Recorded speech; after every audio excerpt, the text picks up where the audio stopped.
Yeah. Story blunt. Asikola makeup ndeka. But anyways, Katambi Federation yogeza abantu obwama abantu bavuddeyo ne bagikuba abagiwagidde abasinga nga bagamba nti no tegenda bagattako muyina ebigendererwa byammwe.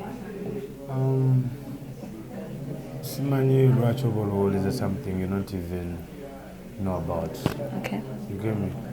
Kubanga abantu ababaddewo bonna obadde ebibiina bingi nnyo naye nga tewali yali mi mbadde muyimba ebbanga mbadde nkoze music nkoze hits naye ebibiina ebibaddewo byonna babadde bagamba they represent artists but I don't know which artists they were representing.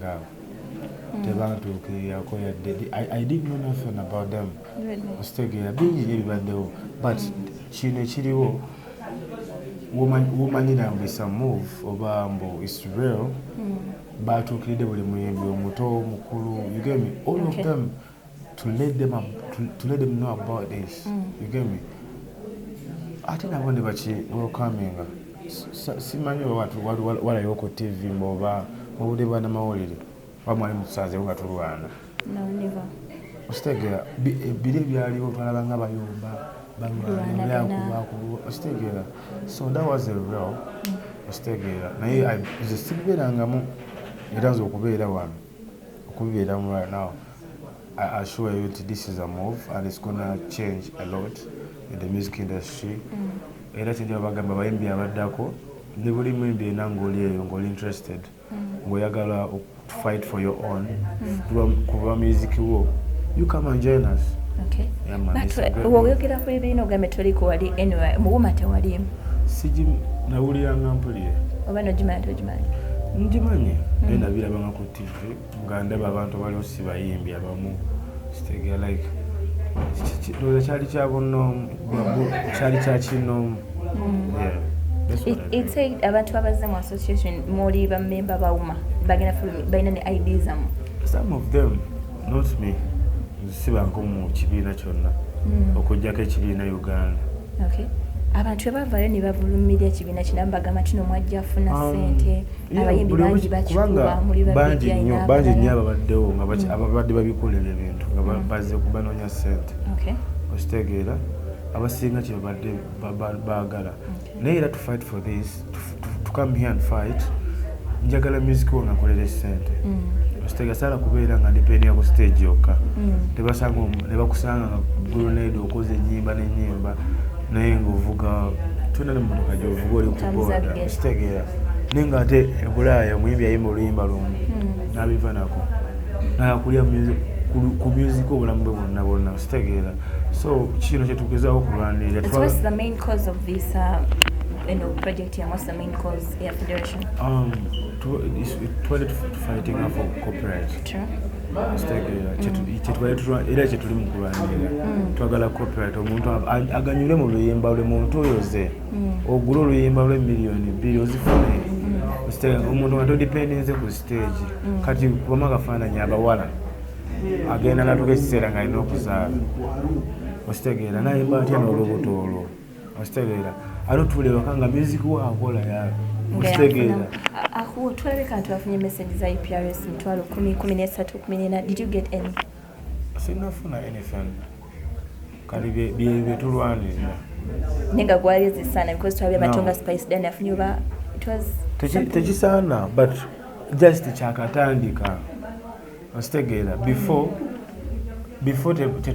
ne baba bakwala emitwalo ebiri oba before tezajja nga zivudde mu music onagamba mbu zetwazijja wali zino zetwazijja wali naye kati balamu emitwalo ebiri omwaka mulamba. How much is that?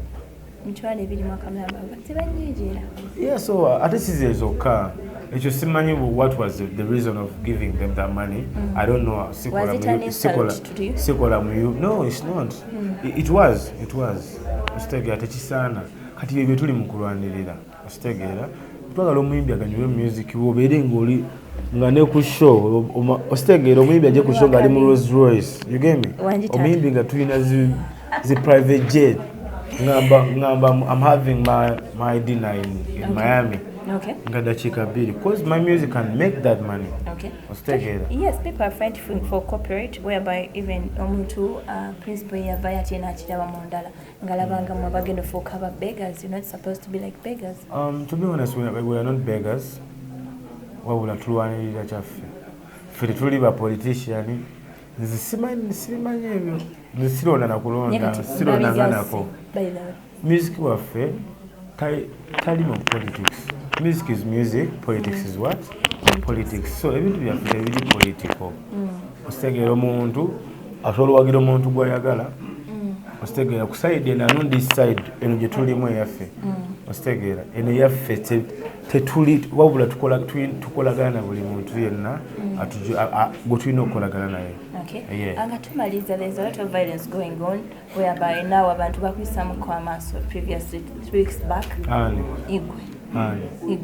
Kavidiyo akatambula nga bakutuuziza ku ttaka. Kavidiyo. Akako. Bakutuuziza ku ttaka basirikale. Zitulaho ku ttaka. Situlaho ku ttaka. Ku ttaka lyawo. Seguku eyo bakutuuziza ku ttaka. Simanyi ebyo. Mbadde sibimanyi. Twabirabako. Yalinze. Owakazi. Olinayo omulongo. Ndowooza yali muntu mulala sibanga ze tebantuuzaako wansi. Naakufaanana buli kimu. Munange tobirabangako.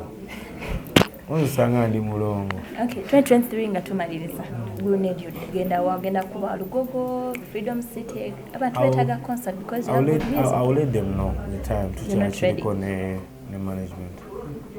What are you ready? Inshallah, I'm very ready. I'm more than ready, but always time telling me, you get me? Yeah. When you sang in Nambole. So. Nambole? Yeah. What would that?